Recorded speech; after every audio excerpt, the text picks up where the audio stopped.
আসসালামু আলাইকুম। আমার প্রিয় ডাক্তার ভাই ও বোনদের উদ্দেশ্যে আমি আজকে যেই জিনিসটা আপনাদেরকে দেখাচ্ছি সেটা হচ্ছে একটা পোর্টেবল এক্স-রে মেশিন। এই মেশিনটা আমি অন করে দেখাচ্ছি আপনাদেরকে। অন হইল। অন হওয়ার পরে সে এখানে ব্যাটারি দেখাচ্ছে ফুল ব্যাটারি দেখাচ্ছে। তার মানে এখানে ব্যাটারিটা ড্যামেজ যে হয়েছে সেটা কিন্তু এখানে শো করতেছে না, ফুল দেখাচ্ছে। এবং আপনাদেরকে আমি দেখাচ্ছি রেডিয়েশন করে, আপনারা দেখতে পারবেন যে এখানে একটা আলো জ্বলবে।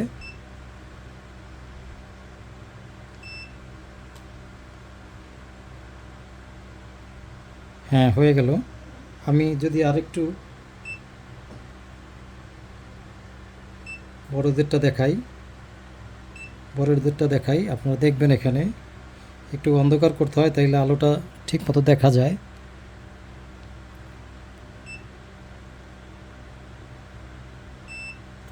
হ্যাঁ, হয়ে গেল।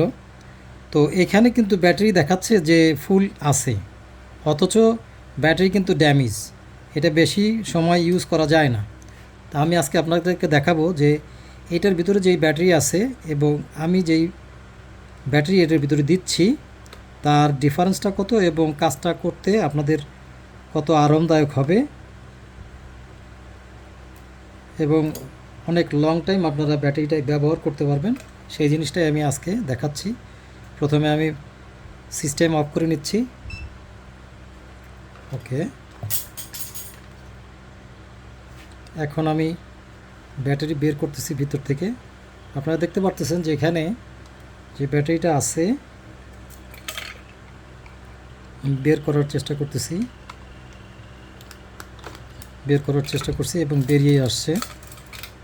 এখানে দেওয়া আছে, যদি আপনাদের দেখতে কোনো অসুবিধা না হয়, 910 মিলিঅ্যাম্পিয়ার, 910 মিলিঅ্যাম্পিয়ার আওয়ার। এখানে 22.2 ভোল্ট ব্যাটারি আছে। আমি এটার পরিবর্তে যেই ব্যাটারিটা ব্যবহার করব সেটা হচ্ছে এর চেয়ে, এদিকে সব ঠিক থাকবে কিন্তু এর চেয়ে আরও ডাবল বলতে 1.5 গুণ। তার মানে এখানে আমি যেই ব্যাটারিটা ব্যবহার করতেছি এটা হচ্ছে আপনার 2200 মিলিঅ্যাম্পিয়ার একটা ব্যাটারিতে আছে অ্যাম্পিয়ার। এটার দুইটা আমি এটার সাথে ইউজ করব এবং এটা একসাথে আমি এই সার্কিটেই ব্যবহার হবে, যার ফলশ্রুতিতে যেটা হবে যে এটার চার্জ ক্ষমতা যখন ছিল 10 মিনিট, এটা এখন 20 মিনিট ধরে চার্জ হবে। আর লাভটা হবে এই যে এটা যখন ডাক্তার সাহেব ব্যবহার করছে তখন এটার ভিতরে চার্জ হওয়ার পরে হয়তো দেখা গেছে যে প্রতিদিন 2-4-5টা করলে এক্স-রে হয়তো সে 5 দিন করতে পারছে, তারপরে আবার সেটাকে চার্জ করা লাগছে। আর আমি যখন এই ব্যাটারিটাকে ব্যবহার করব তখন সে প্রতিদিন 5টা-7টা যাই করুক, সে অনায়াসে 10 দিন ব্যবহার করতে পারবে, 10 থেকে 15 দিন ব্যবহার করতে পারবে এবং সে একটানা 50 থেকে 60টা এক্স-রে নিতে পারবে। এটার ক্ষমতা এত বেড়ে যাবে। তো এখন আমি যে জিনিসটা করব সেটা হচ্ছে যে আপনারা দেখতে পাচ্ছেন যে এইটার ভিতরে এই ব্যাটারিটার সাইজে যতটুক এখানে কম্পার্টমেন্ট থাকার দরকার, কোম্পানি ঠিক ততটুকুই কম্পার্টমেন্ট দিছে। ভিতরেও আর জায়গা নেই, দেখতে পারতেছেন ভিতরে জায়গা নেই। আমি এখন যেটা করব, এটাকে ব্যাটারিকে আমি ডিসকানেক্ট করলাম। এখন যেটা করব সেটা হচ্ছে আমি এই এক্স-রে মেশিনটাকে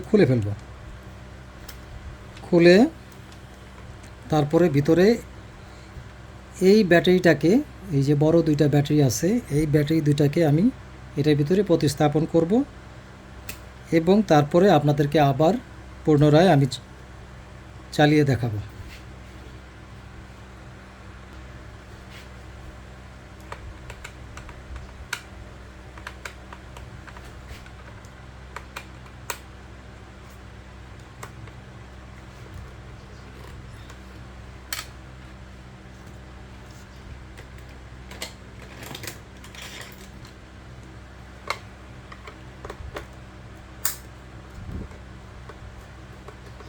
আপনারা দেখছেন যে আমি এক্স-রে মেশিনটাকে খুলছি।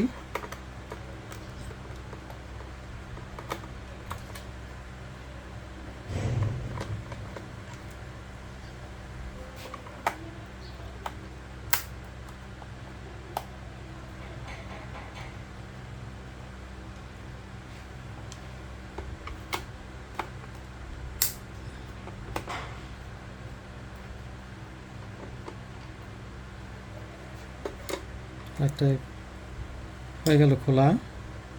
এখন এটাকে আমি ওপেন করব।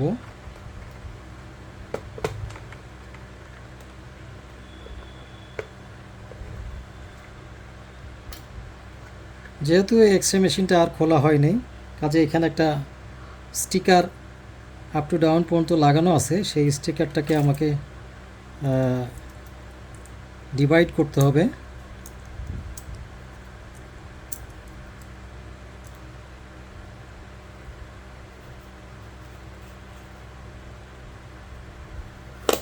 হয়ে গেল। এখন ইজিলি এটাকে খোলা যাবে।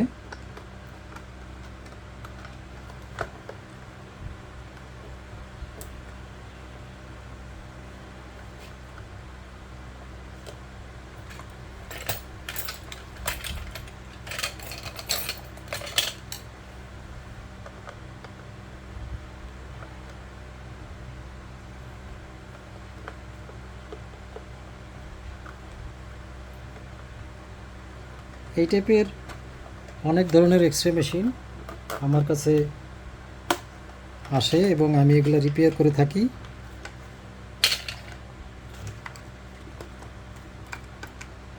আপনাদের যে এক্সরে মেশিনগুলো আছে এই রকমের যেগুলোর প্রবলেম দেখা দিছে, আপনারা আমাকে চাইলে আমি আমার মোবাইল নাম্বার দিয়ে দিব। আপনারা আমাকে কল করে কুরিয়ারের মাধ্যমে বিভিন্ন দেশের বিভিন্ন এলাকা থেকে আসে, আপনারাও আমাকে পাঠাতে পারবেন।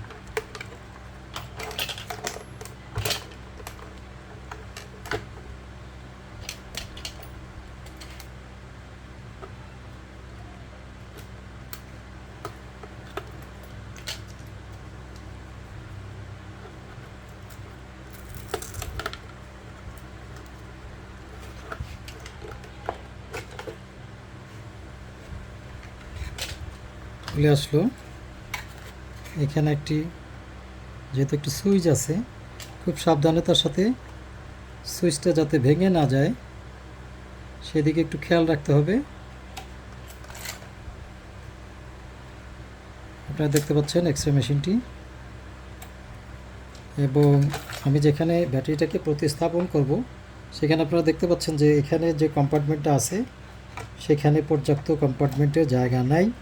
না থাকার কারণে আমাকে এখানে জায়গা বানাতে হবে এবং এখানে আমি ব্যাটারিটাকে প্রতিস্থাপন করতে পারবো। তো বাকি কাজটার পরে আবার আপনাদেরকে দেখাবো।